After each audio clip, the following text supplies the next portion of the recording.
Bonjour à tous, c'est Christophe pour ma chaîne NeoProDFX. Alors j'ai décidé de faire une petite vidéo pour parler un peu de la laser CO2. Parce qu'en fait j'ai beaucoup de questions qui reviennent en général sur la chaîne, sur Facebook. Il y a beaucoup de gens qui me posent des questions sur qu'est-ce que j'ai fait, enfin qu'est-ce que j'ai commandé comme pièce, qu'est-ce que j'ai mis dedans, enfin voilà quoi. C'est pour faire un petit peu une sorte d'aperçu global de la machine, hein. Qu'est-ce que j'ai fait dessus, qu'est-ce que j'ai apporté, qu'est-ce que j'ai comment dire, qu'est-ce que j'ai bien pu y mettre dedans pour arriver à ça en fait. Hein, bon, en fait, après une machine CO2, c'est pas compliqué. Hein. Enfin, bon, on va faire un petit truc vite fait. Si je trouve où j'ai foutu un feutre.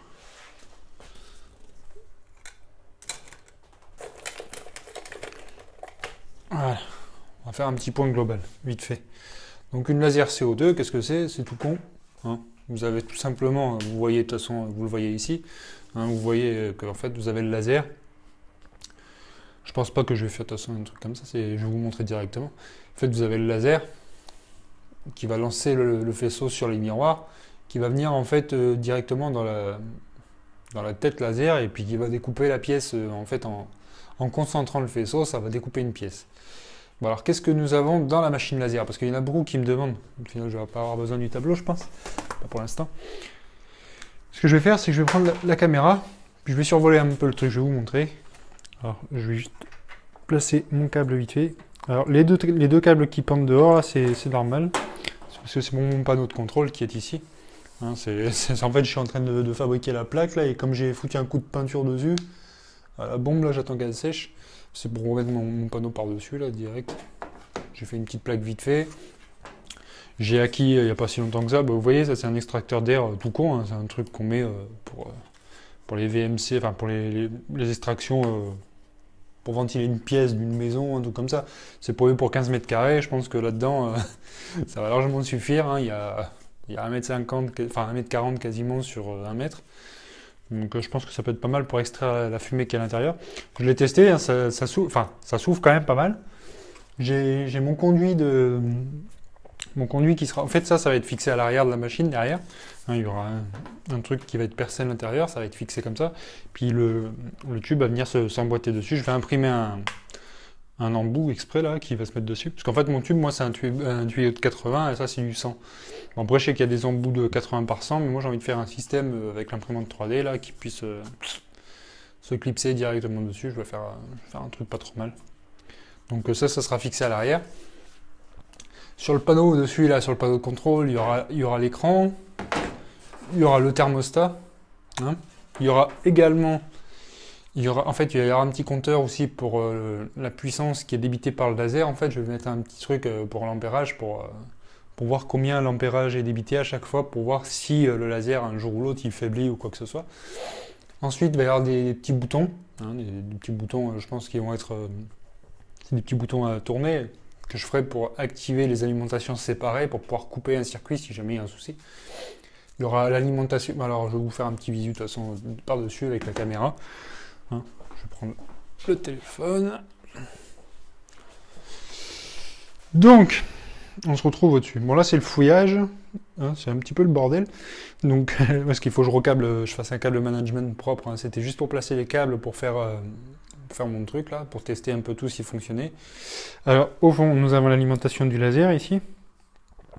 Elle est reliée en fait au boîtier de contrôle qui est ici, via les sorties qui sont ici. Ensuite, ici nous avons les deux steppers qui contrôlent les moteurs qui sont... Alors il y en a un ici, et en fait, après, moi j'ai un MA17 qui est là-bas, et un MA17 qui est...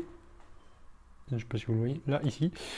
En fait, ces deux NEMA 17 là, en fait, ils permettent de piloter l'axe Y qui vient comme ça. Enfin, pourquoi j'en ai mis deux? Parce qu'en fait, il y en a, ils mettent un seul moteur NEMA 17 avec un coupleur de chaque côté. Parce qu'en fait, c'est des moteurs NEMA 17 qu'ils appellent double shaft. En fait, il y a un arbre de chaque côté du moteur.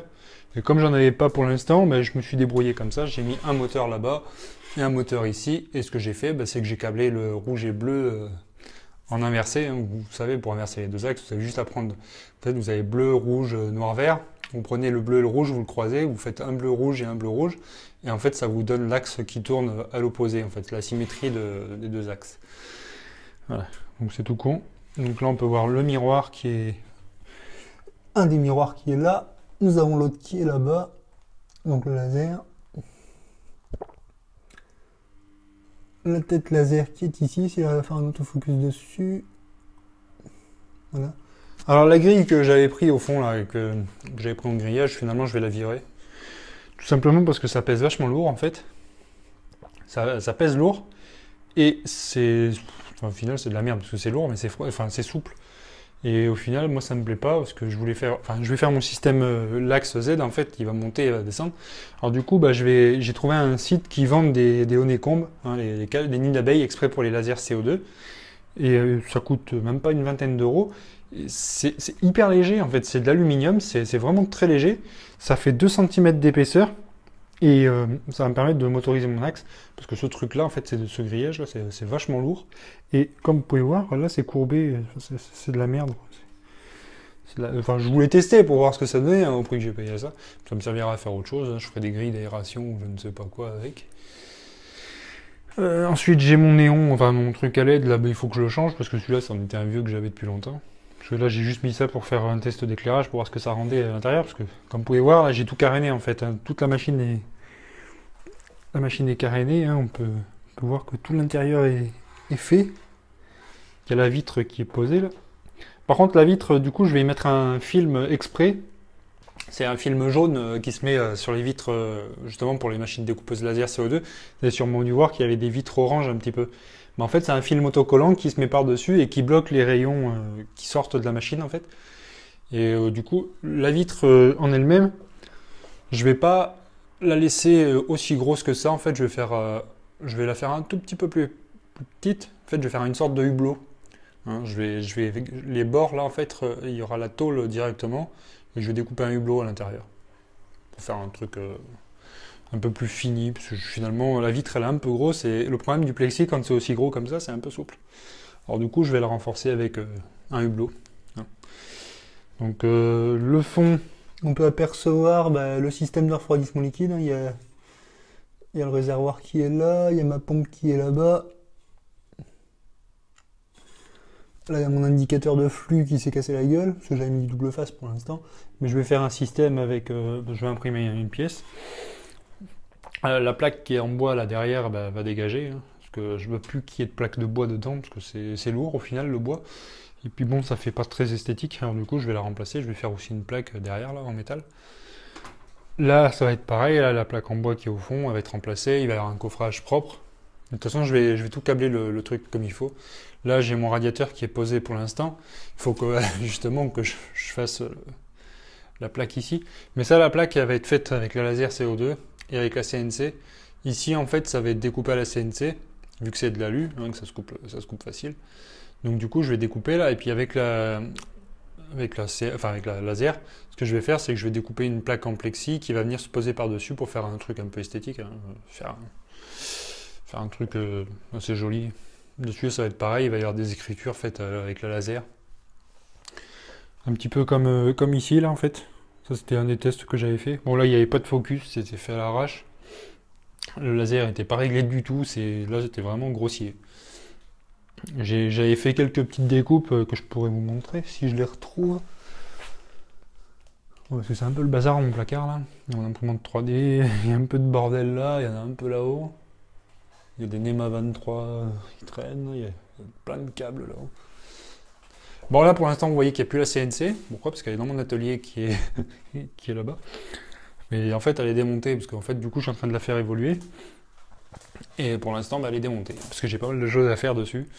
Il y a encore le boîtier de contrôle qui est dessous là, mais j'ai pas trop le temps pour l'instant, parce que je dois finir d'abord celle-ci. Et puis comme j'ai piqué quelques petits trucs dessus, en fait j'ai piqué le Maker Slide d'un mètre là, pour le mettre dessus, parce qu'au final pour l'instant j'avais pas le temps d'en commander un. Donc du coup j'ai pris le Maker Slide d'un mètre, et du coup c'est pour ça que ma CNC est démontée. Puis j'ai pris les V-wheels qui sont qui sont là. Les petits trous là, je les ai pris sur la CNC. Du coup en fait j'ai pris pas mal de choses dessus, et du coup la CNC est un petit peu démontée.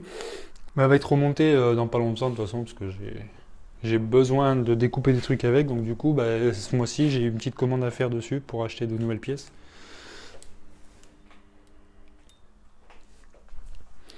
Donc ouais, du coup, bah, j'ai encore une commande qui doit arriver, que j'ai toujours pas reçue. C'est pour ça que d'ailleurs, je m'en sers pas pour l'instant. Parce que j'ai reçu mon tube là. Hein, c'est du tube tout court. Hein, c'est pour mon air forcé. Enfin, c'est pour mon truc d'air forcé qui va venir directement sur la buse. Hein. En fait, là, j'ai encore la buse qui doit arriver. Une petite buse qui se visse dessus.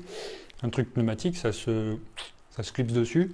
Et de l'autre côté, en fait, il y a un petit compresseur qui doit arriver aussi. C'est un petit compresseur, c'est pas plus gros que ça. Il va être fixé au fond, là-bas dans le cadre. Et en fait, il va venir amener de l'air au niveau de la buse pour, quand vous découpez, le faisceau laser, en fait, il enflamme la pièce.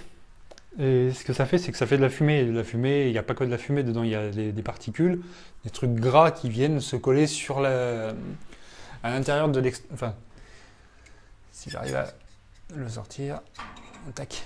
En fait, la fumée va remonter dedans. Et le problème, c'est que ça va vous salir la lentille. Et à force de la salir, la lentille, ça peut l'endommager, ça peut mettre des trucs dégueulasses dessus, une sorte de suie. C'est assez chiant à nettoyer au final. Après, vous êtes obligé de prendre soit un décap four, soit vraiment. Ça va vous faire chier à racheter une lentille parce que ça l'esquinte quoi. Alors que du coup, l'arrivée d'air va être ici. Ça va pulser de l'air au niveau de la sortie du faisceau. Et du coup, ça va permettre d'éviter d'enflammer la pièce.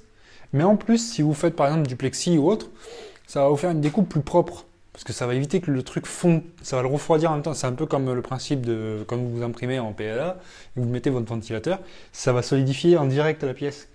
Du coup, bah, quand vous faites une découpe dans le plexi, bah, ça fait plus propre. Quoi. Il n'y a pas que dans le plexi, dans le bois c'est pareil, ça évite de cramer toute la pièce en bois autour, ça évite qu'il y ait de la fumée, enfin, que ça fasse un truc brûlé. Quoi. Et puis ça permet de découper justement en utilisant une puissance beaucoup plus élevée, et du coup ça permet de faire moins de passes. Donc ça peut être sympa.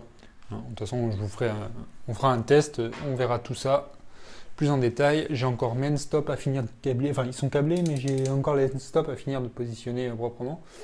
Parce que en fait, les 3/4 des pièces qui sont dessus sont des pièces imprimées. C'est les 3/4 des trucs. Le support là, c'est une pièce imprimée. Le support, les axes là, c'est des pièces qui sont imprimées. Le support au fond, c'est des trucs imprimés. La pièce qui tient le tube, c'est pareil, c'est imprimé. Et la motorisation du Z sera également imprimée. Parce que du coup, bah, l'impression 3D me permet d'avancer dans pas mal de choses. C'est des pièces que j'aurais jamais pu fabriquer autrement, ou sinon avec la CNC, mais coupées dans de l'aluminium, ça aurait pas été le même coût de revient. Bon, par la suite, je les ferai peut-être un petit peu plus évoluées, un peu plus solides, pour faire une machine plus finie. Mais pour l'instant, pour tester en tant que prototype, je trouve que même de l'ABS, c'est très très bien. C'est imprimé avec 80% de remplissage, et je peux vous dire que c'est assez solide quand même, c'est vraiment intéressant. Qu'est-ce que je peux dire d'autre? Le système avec les V-Wheel comme ça, c'est vraiment pas mal. Mais après, il y a des personnes qui utilisent le système, c'est les... Je sais plus comment ça s'appelle, je crois que c'est Xing ou un truc comme ça, enfin je sais plus, c'est les rails, enfin les rails qui sont avec une glissière. Et au final, je pense que par la suite, je ferai évoluer avec ce système-là, parce que même sur la CNC, de toute façon, je ferai un système avec des rails comme ça. Parce qu'au final, les petites roulettes comme ça, c'est bien. Mais elles ont tendance soit à se desserrer, soit avec le temps, de toute façon, elles se desserrent. Et le problème, c'est qu'après, ça se met à vibrer et j'aime pas trop. Enfin, les vibrations après dans la précision, dans plein de trucs. Puis même quand elles ont tendance à s'encrasser sur la CNC, j'avais vu quand elles s'encrassaient avec le bois, elles avaient tendance des fois à glisser, enfin, à coincer. En fait, la roue commençait à moins tourner. Et vu que c'est un système avec des poulies, avec des poulies et des courroies, ça risquait des fois de sauter des pas. Parce que ça tirait, le moteur, lui, il l'entraînait, ça c'était pas le problème, mais la courroie arrivait à sauter à des moments parce que du coup c'était décalé par rapport à la petite roulette là.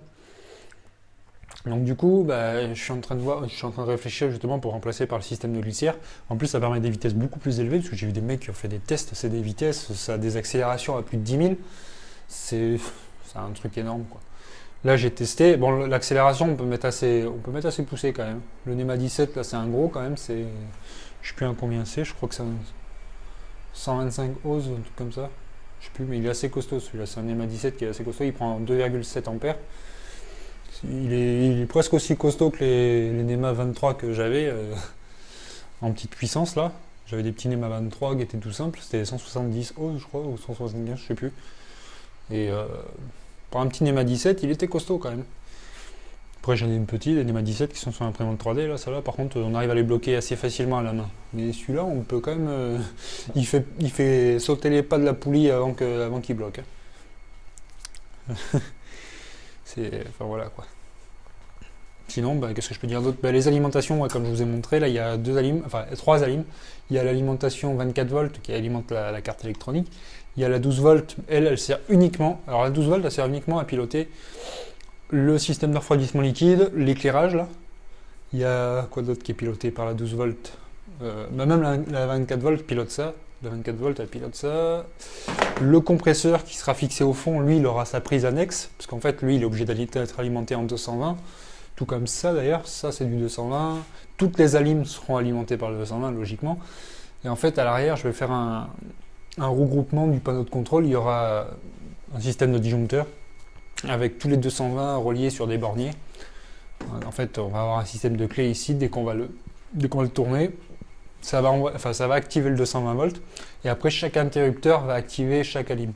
Il y aura un interrupteur pour les ventilateurs, l'alimentation pour le système de refroidissement liquide, pour l'extracteur d'air. Il y a encore quelques petits trucs, il y aura le compresseur justement. Et après, je pense que je vais rajouter des ventilations à l'intérieur. Parce qu'en fait, l'extracteur, lui, il va extraire le truc, mais il y aura la ventilation pour refroidir les steppers, toute la partie électronique, parce que du coup, voilà quoi. Et ce que j'ai vu sur beaucoup de Bulldog 2X, elles sont pas fermées en fait. À l'extérieur, elles sont pas fermées là-bas. Mais moi, je vais faire un carénage qui va séparer la partie travail de la partie mécanique et électronique. C'est-à-dire qu'en fait, là, il y a la place pour mettre une plaque. Je vais fermer, le coffrage électronique sera fermé, du coup, il aura sa propre alimentation en air. Et au fond, pareil, il y aura un carénage. En fait, la partie travail ici va être toute seule. C'est-à-dire qu'il n'y aura pas de merde qui va se poser sur le fond, sur les trucs comme ça, parce que sinon ça va faire dégueulasse.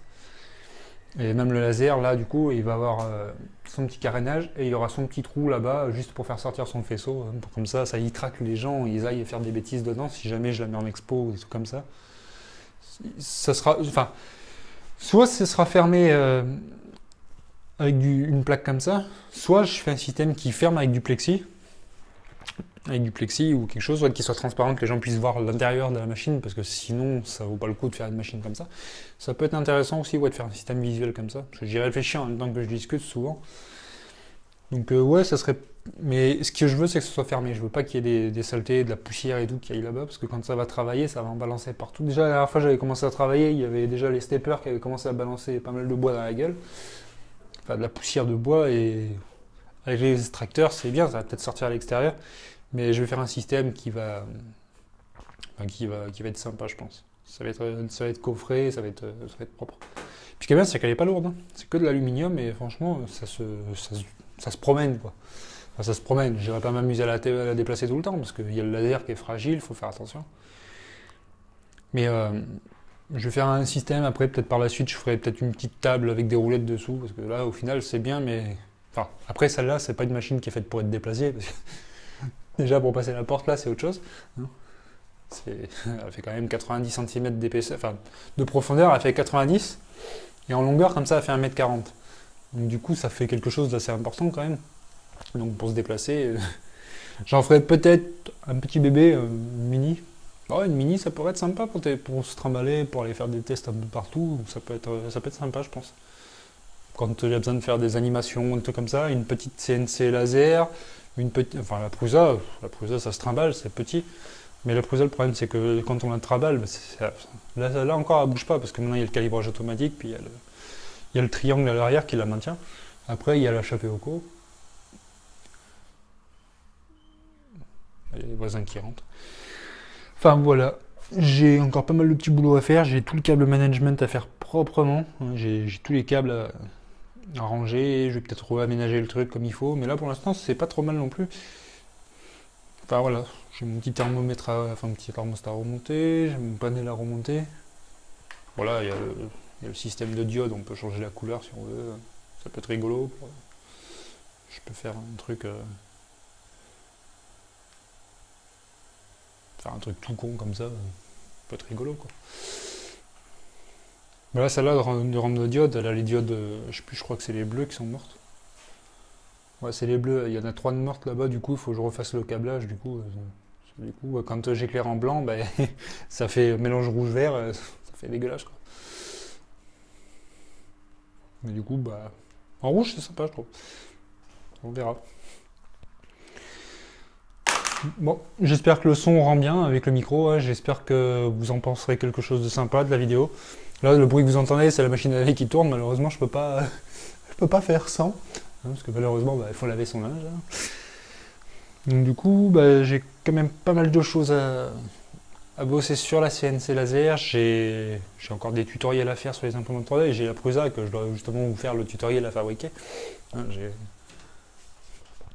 j'ai le cadre que j'avais usiné avec la Chapeauco. Mais du coup, il faut que je refasse encore pas mal de choses. J'ai un plateau à découper parce que du coup, avec la CNC, je l'ai démonté et j'avais pas fait le plateau. J'ai un plateau à découper, je le ferai avec elle. J'ai quand même quelques petits trucs à faire. Ouais.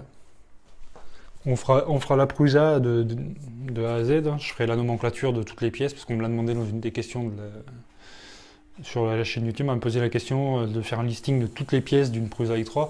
Alors je veux pas dire, mais après la Prusa i3, la nomenclature des pièces, on en a des milliers et des milliers sur internet. C'est pas compliqué, il vous faut quelques tiges, il vous faut des tiges filetées, hein, c'est des M10. Après, franchement, pour lister toutes les vis M3, c'est au feeling, vous mettez les vis que vous voulez. Hein, il vous faut des vis M3 de 10, des vis M3 de 20, de 23.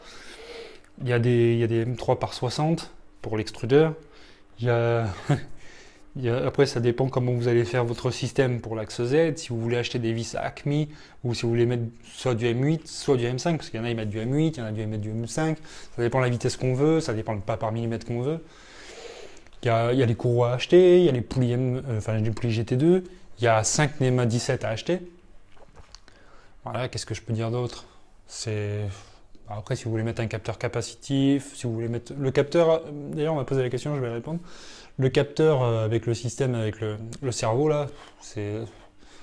Si vous préférez, enfin franchement si vous pouvez mettre un capteur capacitif, franchement mettez-le parce que par rapport au truc avec le cerveau là, c'était pas top. Déjà j'avais testé avec Octoprint à l'époque, j'avais testé avec mon Raspberry Pi là-bas dans le placard. J'avais mis le Raspberry Pi et en fait, quand une impression avait fini, si je relançais une impression derrière, le cerveau ne marchait pas à tous les coups. Il y avait des moments où le cerveau se déclenchait, il y a des moments où le cerveau n'était pas... La rampe le voyait pas en fait. Il y avait des moments où elle le voyait pas. Et ça venait, je pense que ça venait de l'alimentation du 5 volts qui était demandé par le cerveau. Parce qu'au final, j'avais refait des tests, après ça marchait, et puis au final, c'était peut-être le cerveau aussi que j'avais. Parce que c'était un cerveau d'un kit Arduino, c'était un truc alimenté en... Je crois j'en avais un en 4,8 volts, et j'en ai un qui prenait du 6 et quelques à peu près en voltage. Et les cerveaux, en fait, ça dépendait du voltage qu'ils avaient. Là, avec le capteur capacitif, j'ai jamais eu de problème avec. Il y a beaucoup de gens qui regardent mon tuto qui n'arrivent pas à le faire marcher. Alors, je sais pas comment vous faites, je sais pas ce que vous faites avec vos trucs.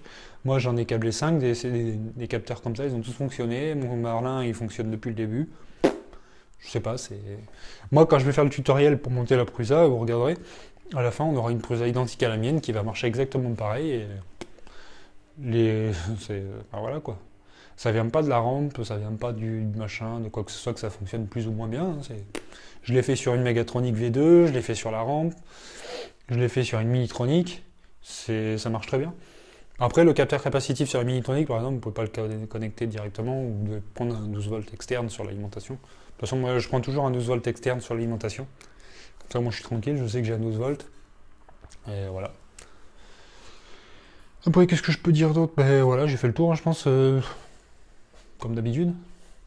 Là pour l'instant je peux pas vous faire trop de démos de quoi que ce soit parce que là j'ai ma plaque qui est en train de sécher la peinture. J'ai mon truc à remonter, je peux faire d'autres. De toute façon, dès que la machine va fonctionner, il va y avoir pas mal de vidéos explicatives sur les logiciels.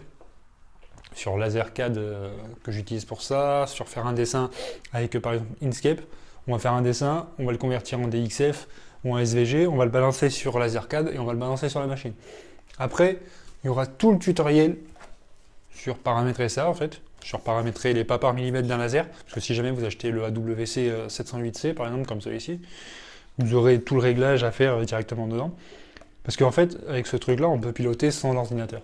Hein, on peut piloter directement dessus, vous prenez une clé USB, paf, vous mettez vos fichiers, et vous avez la machine qui est, je sais pas moi, sur un lieu de travail, vous avez la machine qui n'est pas reliée à un ordinateur. Après, on peut la relier par le RJ45. Hein. Le RJ45, ça permet de la passer par le réseau Et par le réseau, ça peut être sympa. On prend par exemple un switch et on peut relier plusieurs machines. Une fois que le fichier est envoyé dedans, là, il est dedans. Ce qui veut dire que la machine peut faire plusieurs travaux dessus d'affilée sur le même fichier. Et franchement, c'est assez sympathique, je trouve. À partir du moment où vous avez généré vos origines, en plus, ce qui est bien, c'est que vous déplacez un moteur, lui, il sait toujours où vous êtes. Il sait toujours où vous êtes. Vous posez votre planche, vous doit retourner à l'origine là-bas, paf, il va revenir à l'origine. C'est comme un capteur fan course avec l'imprimante 3D. Sauf que le système d'origine de celui-là est vraiment, moi je trouve qu'il est vraiment sympathique. Parce que si vous amenez votre truc ici, vous lui dites que l'origine il est là, vous appuyez sur origine, tac, ici, vous mettez votre planche ici, vous savez que vous faites votre travaux ici. Vous pouvez faire votre travail là-bas, vous pouvez faire votre travail où vous voulez. Après, on peut définir si on veut que le centre de la pièce soit au centre de la pièce, si on veut que ça soit au bord. Par exemple, si on fait une gravure. Parce qu'en fait, quand on fait une gravure, le laser il fait comme ça sur la pièce et il descend au fur et à mesure et il fait son machin. On fera des tests sur ça aussi parce qu'en fait, il y a des vitesses élevées qu'on ne peut pas faire. Parce que plus la vitesse est élevée, plus le laser il a besoin d'une amplitude pour faire les allers-retours selon l'accélération. Et au final, j'ai testé par exemple avec 250 mm par seconde. En fait, le laser faisait que des petits allers-retours comme ça, alors qu'avec 500, il faisait des grands allers-retours. Ce qui fait que du coup, même avec une vitesse plus élevée, on allait moins vite parce qu'on faisait plus d'amplitude, du coup, ça faisait plus grands allers-retours. Alors qu'avec des petites vitesses comme ça, ça allait assez vite. Au final, j'ai fait des petites gravures, j'avais testé sur une bout de bois là. Là, j'ai tout descendu à la cave parce que bon, ça commençait à faire un peu de bordel dans le salon. D'ailleurs, ça commence à faire un peu de bordel dans le salon, oui, tout court.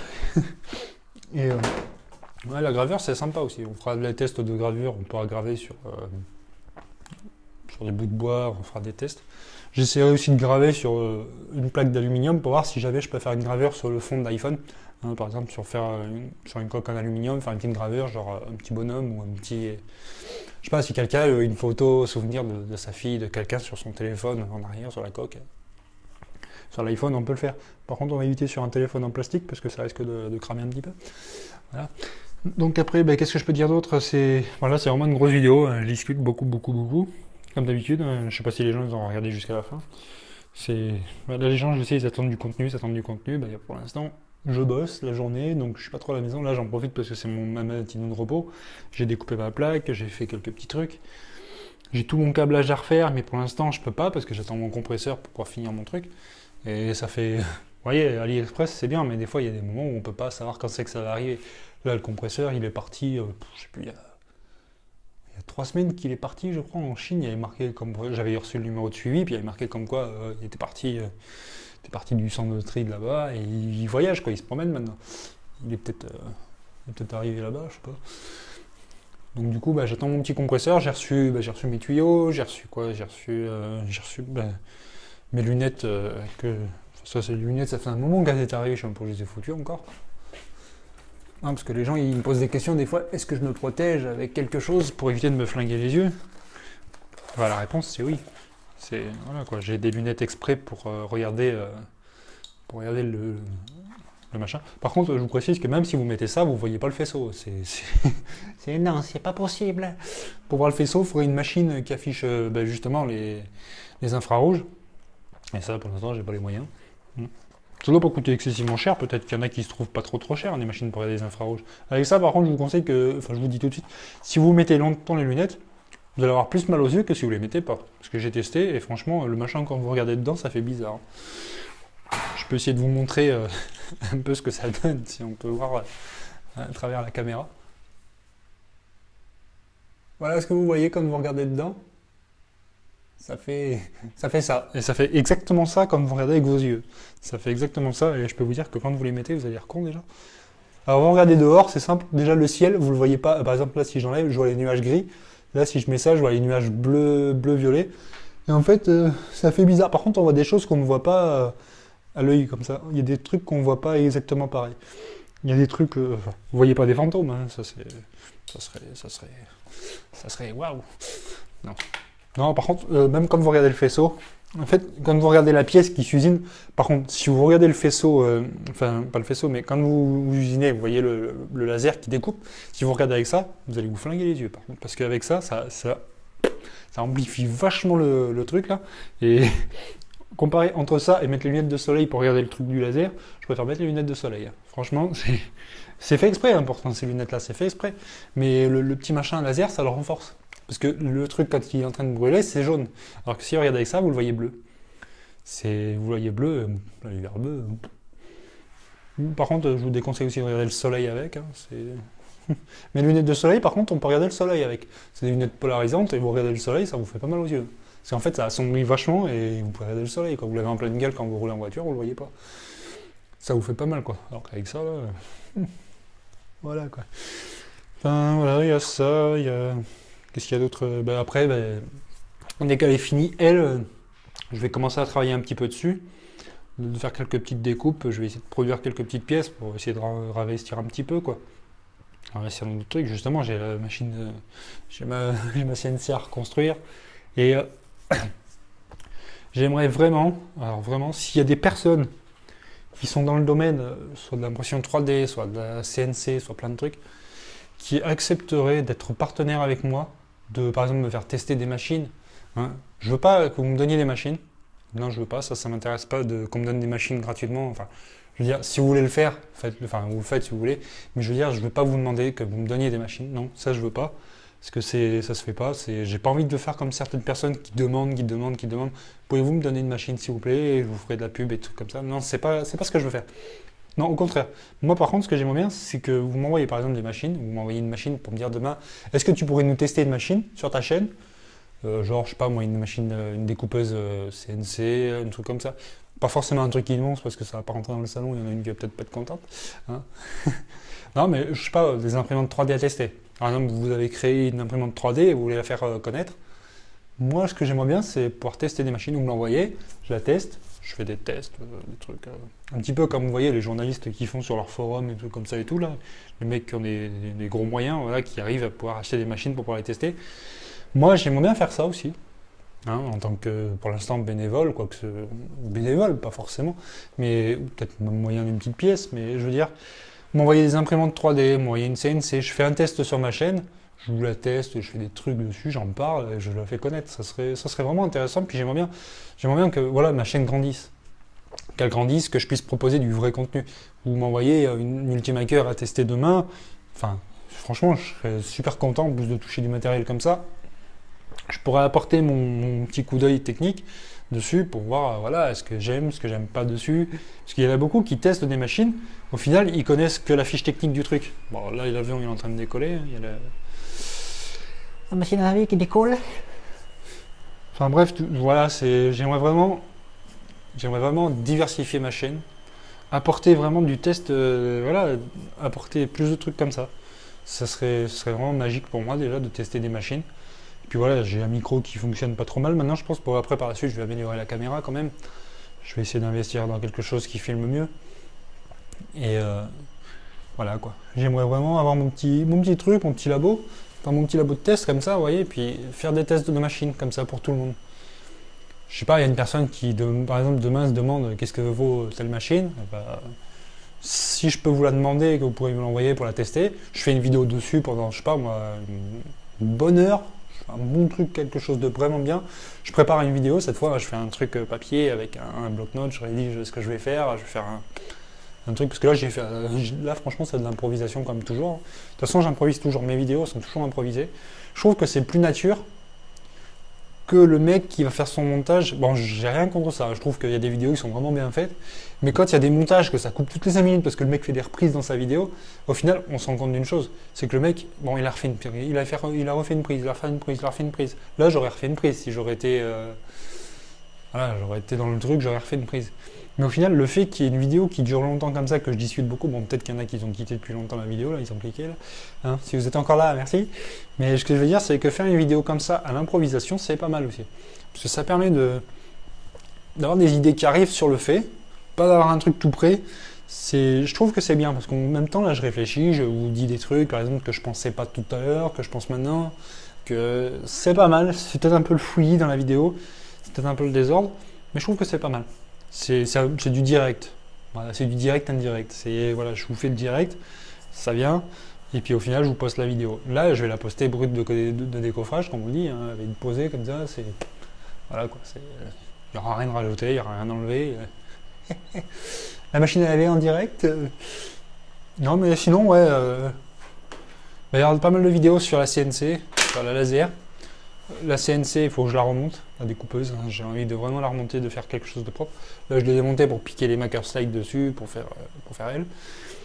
C'est souvent comme ça, c'est parce que malheureusement, je n'ai pas les moyens d'avoir plus pour l'instant. Donc du coup, je suis obligé de faire comme ça en attendant, d'attendre une paye en fin de mois, de payer mes factures, et avec ce qui reste, s'il reste, de faire un petit plaisir comme ça. La machine, là, par exemple, beaucoup de personnes m'ont demandé combien j'ai fourré dedans, combien j'ai mis dedans, bah c'est clair, c'est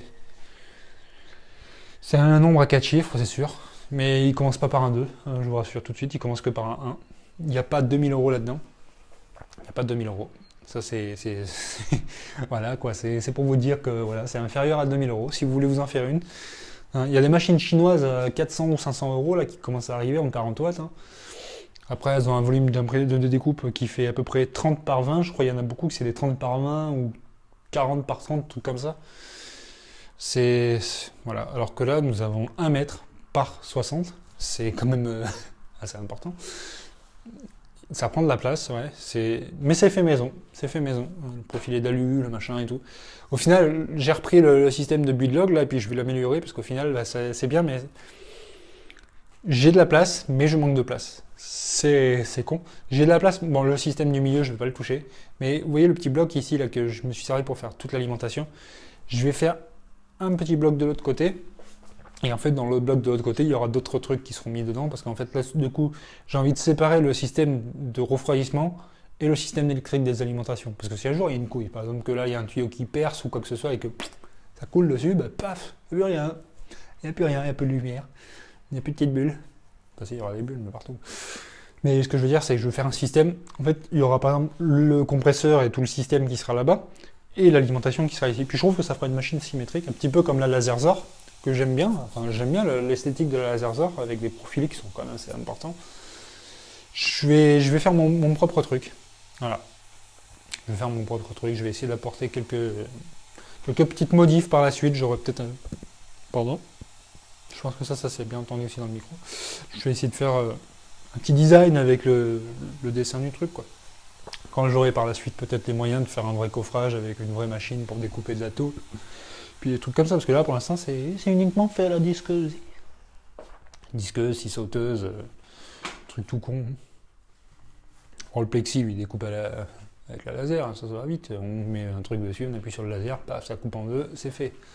Ça c'est vite fait, c'est sûr. Après pour découper de la tôle comme ça, il faudrait un laser un peu plus puissant. Soit un peu plus puissant, soit un découpeuse plasma, ça serait pas mal. Les imprimantes 3D, je vais m'y remettre après. Quand elle sera finie et que la CNC sera montée, bah, les imprimantes 3D, je vais me remettre à en faire quelques-unes parce que j'en ai besoin de plusieurs pour travailler. Mais malheureusement, j'ai pas la place. J'ai pas la place, j'ai un salon, j'ai la cuisine, la chambre, mais j'aimerais bien que mon appart reste un appartement, hein, que ma copine et moi on puisse être tranquilles et que je puisse aller travailler sur mes machines quand j'en ai envie. Donc du coup c'est pour ça, j'aimerais vraiment en faire mon métier, hein, faire mon métier dans ça, fabriquer des machines, faire du test de machines, faire du test, faire connaître, fouiller dans les techniques, dans la connaissance, apprendre, enrichir mon truc, faire pas un Fab Lab, enfin si un Fab Lab, j'ai envie de faire un Fab Lab, mais un vrai Fab Lab. S'il y a des gens qui me regardent et que vous voulez soutenir mon projet, franchement, écrivez-le sur les commentaires, je vais noter tous les commentaires et franchement, je pense que je vais comme on dit, on va se sortir les doigts du cul et je vais bouger, je vais aller cogner à des portes et moi aussi je vais vouloir me monter un Fab Lab, mais un vrai Fab Lab, un Fab Lab avec ça, des machines comme ça, des machines fabriquées par nous, pas des machines que j'ai achetées là-bas, que j'ai achetées là-bas et que j'ai mis ici et qu'on se sert comme ça. On ne sait pas comment ça marche, mais on l'a fait. Enfin, on l'a acheté. On a lu le manuel, on l'a monté. Ça, j'ai pas acheté, j'ai acheté les pièces, j'ai acheté le machin. Il n'y avait pas de manuel. Je me suis démerdé tout seul. C'est là-dedans. Voilà, je mets un miroir là-bas, je mets un miroir là-bas, je mets un miroir là-bas, je sais pas ce que ça fait. On met le bras, on se brûle, c'est pas grave. Hein, vous voyez, ça fait ça. Un laser, ça fait ça. Ça fait une petite brûlure. Et franchement, ça fait pas mal. S'il y a des gens qui me demandent est-ce que ça fait mal de mettre le bras devant le faisceau du laser, ça pique, ça sent le cochon grillé, mais ça fait pas mal. Franchement, là, ça fait une semaine que je me suis fait ça et il y a déjà presque plus rien. Hein. ça fait même pas une cicatrice. Franchement, ça fait même pas une cicatrice. Là, c'est juste la trace, mais ça fait même pas une cicatrice de brûlure quand vous brûlez avec un briquet ou autre chose. Ça fait rien du tout. Franchement, c'est en train de disparaître. J'ai senti le cochon grillé. Bah, en fait, c'est que j'étais en train de régler le miroir, j'étais en train de le tourner, et à un moment, en fait, j'avais encore le doigt sur le bouton du laser, et j'ai fait ça. Sauf que le faisceau, il était là, mais on le voit pas. Donc du coup, bah, sans le cochon grillé, j'ai regardé, j'ai fait ah oui, c'est moi qui crame. Bah, et sur le coup, ça fait pas mal. Hein. Franchement, ça a cautérisé la plaie direct. Ça fait une petite cloque pendant, je sais pas, une petite heure, 2 heures. Puis la petite cloque, après, bah, ça fait une croûte et ça s'est barré, ça fait ça. Là, il n'y a plus rien presque. Donc, s'il y en a qui me posent la question, est-ce que ça fait mal? Ça aurait été un 100 watts, peut-être que j'aurais couiné. Ça aurait peut-être fait le tour. Là, c'est un 40. Bon, ça a senti le cochon grillé, ça a mis une seconde. Je me suis rendu compte tout de suite, j'ai senti une odeur bizarre. Le chat est rentré, il a demandé si ça sentait quoi. Puis j'ai arrêté. J'ai arrêté, j'ai appuyé, j'ai enlevé le doigt. C'est bien de faire une connerie, mais. Alors, moi, ce qui est bien, c'est qu'on apprend. Même en se faisant mal, la première fois que j'ai mis le doigt sur un extrudeur, je l'ai senti aussi. Sur le plateau chauffant, j'y mets les doigts, mais au final, 100 degrés, j'arrive à. Enfin, on gratte des fois avec l'ongle et tout. Ça fait pas excessivement. Ça fait pas mal. Si on laisse la main dessus, bon, une demi-heure, on va peut-être sentir le steak grillé, mais je veux dire, sur le coup, si vous faites ça sur le plateau pour enlever un truc, vous n'allez rien sentir. Si vous faites ça sur la buse, par contre, vous allez le sentir à 250 degrés, ça va peut-être piquer un peu. Moi, je l'avais fait une fois, juste parce qu'il y avait en fait une petite lichette sur le bout de la buse, là, puis j'avais gratté, j'avais essayé d'attraper le petit bout comme ça, sauf que l'imprimante a démarré en même temps, et elle m'a touché. Du coup, ça a piqué. Là, ça pique, par contre, ça pique. Ça pique moins. Hein. Voilà, bon, la vidéo elle dure au moins 1 heure là, je pense. J'ai fait une vidéo qui dure excessivement longtemps et le temps qu'elle va s'uploader, ça va mettre longtemps. Désolé pour les gens qui auront regardé la vidéo, qui m'auront encore entendu causer. Peut-être qu'il y en a qui aiment bien m'entendre parler. On me dit souvent que je parle trop. Je parle trop, je le sais, je parle beaucoup. Mais c'est ça qui est bien, c'est que j'aime bien parler. À une époque, je parlais pas. On me disait tu parles pas. Maintenant, je parle. Je parle. Si ça fait chier quelqu'un, mais je t'emmerde. Je parle. Je parle, d'accord? Je parle depuis que je suis petit. Mon chat aussi, il parle. Il fait miaou. Non, on l'a pas entendu parce qu'il est dehors. Il est en train de regarder ce qui se passe dehors, je sais pas. Bref, je parle de mon chat, vous voyez. Donc, bref, s'il y en a que ça intéresse, de suivre mon projet, de dire est-ce que ça serait intéressant, j'ai envie de créer un Fab Lab. Mais un vrai. Un vrai de vrai. Un vrai de vrai. Pas en mousse. Un truc qui soit. Pas en mousse, en plastique. Imprimé, comme ça. On va l'imprimer le Fab Lab. Tiens. On va le découper, l'imprimer, le façonner. Et on va mettre ça comme ça. Non, un petit local. Je sais pas, moi, un petit local de 50 mètres carrés, je pense, ça serait déjà pas mal. Au moins un truc, une grande pièce, carrée, comme ça.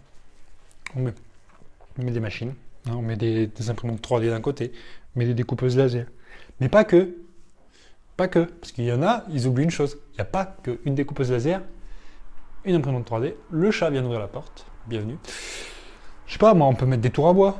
On peut mettre des trucs pour apprendre à travailler le bois. Je sais pas, moi, un petit tour à bois comme ça, on fait des bols, on fait des trucs. Les gamins, ils seraient contents. Franchement, un petit gamin, je sais pas moi, un gamin pas de 8 ans, parce que je pense qu'il va louper le machin, il va partir. Mais pour apprendre, un gamin de 15-16 ans, un truc qui va aller en apprentissage, il va travailler sur le tour à bois, il va faire putain l'année prochaine, je fais un machin menuiserie, ou ébénisterie, ou je sais pas quoi. Paf! Le gars, il va travailler dans l'impression 3D, il va se dire, tiens, soit l'année prochaine je fais de la 3D, soit je fais de la mécanique, soit je fais ça. Là, il travaille sur ça, il va se dire, putain, tiens, je vais faire dessinateur industriel, je vais travailler dans ça. Tac, tac. Je pense qu'on peut apporter des choses sur l'avenir des gens. Alors qu'il y en a beaucoup qui ont ouvert des Fab Labs ou des trucs comme ça. Là, genre celui qui vient d'ouvrir il n'y a pas longtemps. Désolé si ça vous plaît pas ce que je dis sur vous. On va vendre, les gars, on va vendre. Voilà ce qu'ils ont dit.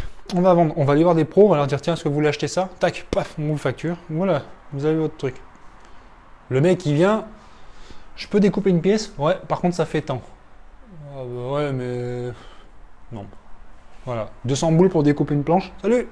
Le professionnel là-bas, il fait la même chose. C'est pas venu pour ça. Alors que le mec qui vient, qui fait ah, c'est génial votre machine. Putain, vous l'avez fabriquée ici et tout. Je peux travailler avec vous sur ce projet, on peut travailler ensemble, on peut parler du projet. Le mec, il a le droit de découper une pièce. Il a le droit de découper une pièce. Petite pièce, truc. Il peut la découper. Il la découpe, tac. S'il fait, ça fait combien? Bon, vous avez amené votre planche, vous avez amené votre truc là. Bon, allez. Vous participez avec nous, ça fait rien du tout. Ça fait rien. Il s'assoit à une table avec nous, il discute, il apporte son truc, je dis, je sais pas, genre chez lui, il se dit, tiens, toi chez moi j'ai un truc, est-ce qu'on pourrait le réparer tous ensemble? Ouais. Qui fait, ça fait combien? C'est pas le but. C'est pas le but. Tu viens, tu répares ton truc avec des copains, tout le monde se dit, tiens, c'est sympa ton truc. Alors tu vois, par contre, ta panne, elle est là. Tu vois, tu fais ça, tu fais ça, tu fais ça. Paf! Ça s'appelle du partage. Mais le mec, il se dit, tiens, est-ce que je peux m'inscrire à votre truc? Pas de problème. Là, il paye une participation. Il donne, je sais pas, 5 euros. Il donne 5 euros. Pas forcément tout le temps. Je sais pas, il peut faire 5 euros par mois. Je sais que c'est un budget. Bon, après, c'est pour faire participer le truc. Mais pendant ce budget-là, il a un forfait. 5 euros par mois. Il paye, il utilise les machines. Il utilise les machines. Il veut imprimer une pièce, il va imprimer une pièce. Il l'utilise dans le Fab Lab. Tac, il l'utilise là. Il utilise sa pièce. J'ai découpé ma pièce. Nickel. J'ai fait mon truc, je participe, j'ai mon abonnement, je viens. C'est comme dans un cybercafé. Tu payes ton abonnement. Tu payes par exemple 30 euros par mois. Tu viens, tu t'assois, tu joues à ton jeu, tac, t'as fini ton jeu, tu rentres chez toi. Voilà. Un Fab Lab, ça serait ça. Ça serait pas, je peux découper une pièce? Ouais, par contre, ça fait tant. Ah non, j'ai pas les sous. C'est pas grave, tu rentres chez toi, mon gars, tu vas voir un professionnel. D'accord? D'accord. C'est pas un Fab Lab, ça, c'est un enculé. C'est un enculé. C'est un vendeur. Voilà. Alors que moi, le mec, il vient dans mon truc que je voudrais créer, un Fab Lab, mais pas que. Une étagère, une mine d'or. Genre, t'as des LM8, t'as des Z608, t'as des machins ici, t'as des alimentations 24 volts, t'as des trucs là, t'as des tiges ici, qui sont pas coupées. C'est à toi de la couper. Genre, il y aura de la chute. Bon, là, par contre, c'est pas pareil. Il prend les pièces. Là, on lui facture la pièce. D'accord? Il prend toutes ces pièces là, paf, il fait son truc. Il arrive sur la table. Voilà. Il se dit, je vais construire une imprimante 3D. Il utilise les outils du truc. Mais parce qu'il a payé son abonnement. Il a son abonnement de 5 euros par mois. Il a acheté ses petites pièces là-bas à l'atelier. Il prend ses pièces, genre, il a une facture, genre, j'ai pris ça, ça, ça, ça dans le machin. Voilà, je vous dois ça. Paf. Voilà. Il s'en sort pas avec un ticket à 2000 euros. Il construit ce qu'il veut avec ses pièces. Il fait des conneries avec ses pièces, il fait ce qu'il veut. Voilà. Il fait ce qu'il veut, il dit ce qu'il fait. Et voilà, quoi. Voilà. Mais il partage avec tous les copains. Genre, à la fin, il a fait un truc qui marche super bien. Les mecs, paf, vous en pensez quoi? Ah, c'est génial ton truc. Par contre, je te suggère, tu pourrais améliorer ça. L'autre, il va dire, tu pourrais rajouter ça. Et par contre, sur la mienne, ça irait bien, ça, ça, ça, ça. Là, voilà. À la fin, on a tous un truc. Et puis là, d'un seul coup, t'en as un qui arrive. Ouais, putain. Eh, votre truc, là et ça, on peut l'ajouter, on peut faire ça. Voilà. On a une machine qu'on a créée tous ensemble. Mais sans chercher à... Les gars, on met un brevet, on la vend 2000 euros. Ouais, mais non. Tu te casses. Tu rentres là-bas, t'as qu'à créer ta marque, mais tu nous fais pas chier. Voilà le truc. Voilà le truc. Moi, je veux créer un vrai Fab Lab. Mais un vrai. Je sais pas si ça peut s'appeler encore un Fab Lab. Moi, je veux créer, en fait... C'est pas un centre aéré non plus. T'arrives les pieds comme ça, tu fous rien. Ou tu te grattes le nez et tu fais ton truc là. Non, je veux que les gens viennent, qu'ils aient envie d'apprendre. Je sais pas, on pourrait faire un petit coin, genre par exemple, on va dire un truc au pif. Le mardi soir, tu viens là. Bonjour, on fait quoi ce soir? Alors ce soir, c'est l'atelier tour à bois. Il y a 4 tours à bois. On se met par deux. Alors c'est pas facile de se mettre à deux sur un tour à bois, mais on se met à deux. Je sais pas, genre, toi tu vas faire ça. Tu fais le début du bol. Toi tu m'aides, tu fais ça. On fait chacun un truc, genre je sais pas, le machin il va faire un bol, lui il va faire un pied de chaise, lui il va faire un pied de lit, lui il va faire, pas moi, une poupée. Voilà. On fait notre truc, ce soir on fait spécial atelier de tour à bois. Demain on fait un atelier quoi? Demain on fait un atelier Arduino. On vient tous, avec notre petit bouquin de 500 pages d'Arduino qu'on a gentiment potassé. Non, mais on vient, je sais pas, par exemple ce soir on va faire un atelier et faire grignoter une diode. C'est con. C'est con. Il y en a un, il sait le faire 100 fois, le truc. Mais il y en a un, il sait pas le faire. Eh ben, on se fout pas de sa gueule. On lui donne un coup de main. On lui donne un coup de main, on y apprend. À la fin, tous ces mecs-là, ils se mettent ensemble, on fait un TP. Genre, je sais pas, on va faire tous ensemble, on va faire sonner un buzzer parce que machin, il est passé devant un détecteur, machin, il a fait ça. Ça serait génial, ça serait magique. Franchement, c'est mon rêve de faire un truc comme ça. Quand je vois qu'il y a des trucs qui ouvrent toutes les 5 minutes, là, parce qu'ils ont, je sais pas, ils ont eu le budget de la ville, parce que la ville, il leur a... Je sais pas ce qu'il leur a fait, moi, mais... Moi, je vais les voir, les gars, ils me font « Ah non, votre projet est pas réaliste. » Pas réaliste? Pas réaliste? J'ai des machines qui fonctionnent, les gars. J'ai des machines qui fonctionnent. J'ai une imprimante 3D qui marche. J'ai une laser CO2 qui fonctionne. J'avais une CMC qui est démontée, mais qui fonctionne. Je la remonte, elle fonctionne, elle découpe du bois demain, tout de suite. C'est, voilà, j'ai des machines qui fonctionnent. Mon projet est pas réaliste. J'ai une chaîne YouTube, les gars. Hein, c'est rien du tout, c'est pas grand chose. J'ai 50 et quelques mille vues. D'ailleurs, je vous remercie tous de regarder mes vidéos. J'ai pas, je sais pas, j'ai créé des machines qui fonctionnent. Voilà, c'est voilà mon truc, c'est de créer des machines qui fonctionnent. Peut-être que je crée pas forcément un truc beau. C'est peut-être un cube, c'est pas beau. Il n'y a pas un design de 3000 et quelques milliers d'euros là-dessus, je sais pas quoi. Hein, c'est un truc fait à la main. C'est fait à la main. Disqueuse, tournevis, matière grise, huile de coude. Voilà ça. Et de la recherche. De la recherche. De la recherche, c'est la base. C'est la base. Mais l'imagination, c'est ce qui compte le plus. Moi, demain, vous me dites de fabriquer une machine, je sais pas, une imprimante 3D par frittage laser. Je peux le faire maintenant. Je peux le faire. Enfin, techniquement, je sais le faire. Financièrement, je peux pas. Parce que j'ai pas les moyens. Mais fabriquer une machine, une imprimante à frittage laser, maintenant, je sais le faire. Pourquoi? Parce que j'ai appris. J'ai appris, j'ai regardé sur internet, j'ai pas fait que regarder, copier et coller les trucs de machin de tout le monde. C'est que j'ai réfléchi, je me suis dit, tiens, mais ça se trouve, en fait, ça fonctionne comme ça. Au final, ça fonctionne comme ça. C'est un laser CO2 qui va fondre de la matière. Hein, ça va fondre de la matière, de la poudre. Ça va venir, genre le laser, là-bas, il va balancer son faisceau ici, tac, tac, tac, tac. Il va faire son machin, il va faire une gravure. Sauf qu'il va pas faire une gravure qu'à plat. Il va faire une gravure à plat, il va y avoir une couche de poudre, il va refaire une couche, il va refaire une couche. À la fin, vous avez un objet.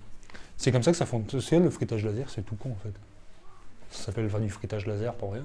J'appellerais pas ça du frittage laser en fait. J'appellerais ça plus de la fonderie laser. Ah, voilà quoi.